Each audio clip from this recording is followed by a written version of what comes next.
One baht po ng bansang Thailand.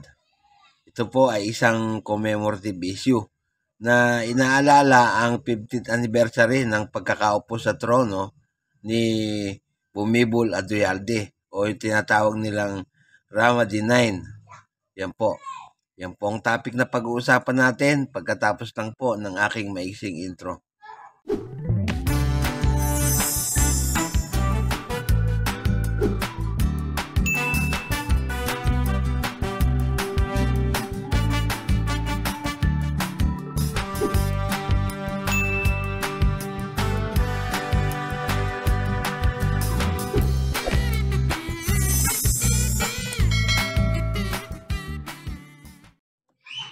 Magandang araw sa kapwa ko Pilipino dito sa Pilipinas at sa mga OFW.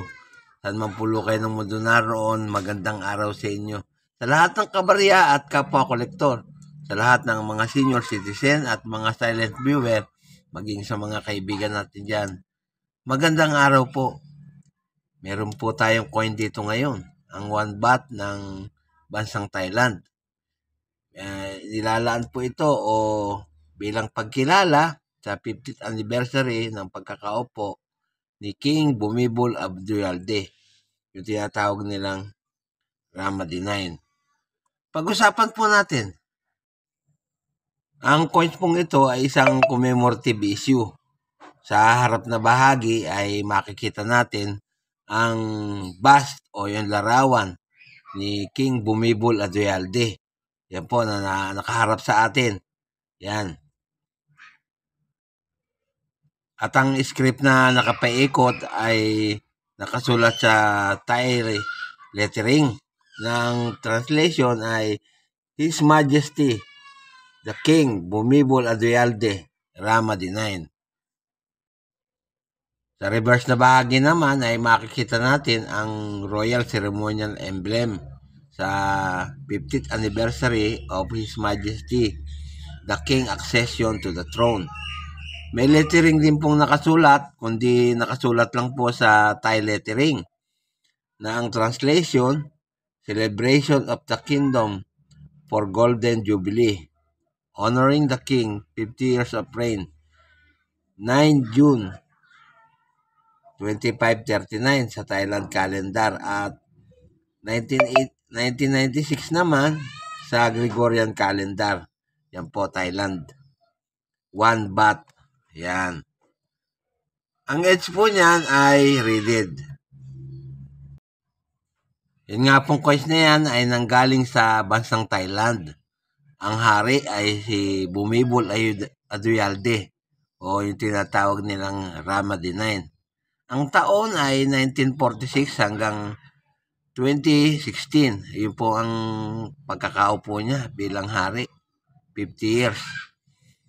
Ang type po ng coins na yan ay circulating commemorative coins na may petsang 2539 sa kanilang calendar at sa Gregorian calendar ay 1996. Yan po, Thai calendar kasi ang ginagamit nila. Ang value, 1 baht. Kung ikukumpara natin sa Philippine peso, nagkakahalaga po yan ng 1.54 pesos. Ang currency ay baht, magbuhat 1897 hanggang kasalukuyan. Copper nickel po ang komposisyon at tumitimbang ng 3.4 grams. May diameter po yan na 20 mm at ang hubog nga po ay bilog, makikita nyo. At ang technique na ginamit ay milled. Middle alignment ang orientation. May number po na N number 5607 at reference number na Y number 330. Dito po sa numista, ang mga presyo po ay nandito na. Nagpagawa po sila kasi ng 272,572,000.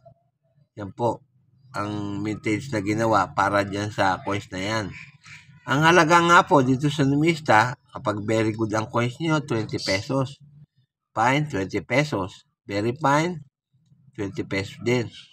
Pero yung extra fine at saka yung almost uncirculated ay 30 pesos. at yung uncirculated ay 55 pesos. Dito naman po sa eBay ay mayroong tatlong kategorya ng presyo. Yung pong isa ay $5.50. Yung isa naman po ay 4.96 at saka yung isa ganun din. Pero yung isang naiibang coins, yung 1996 na naiiba, nagkakahalaga po ng $1.49. Yan lamang po at wala nang iba.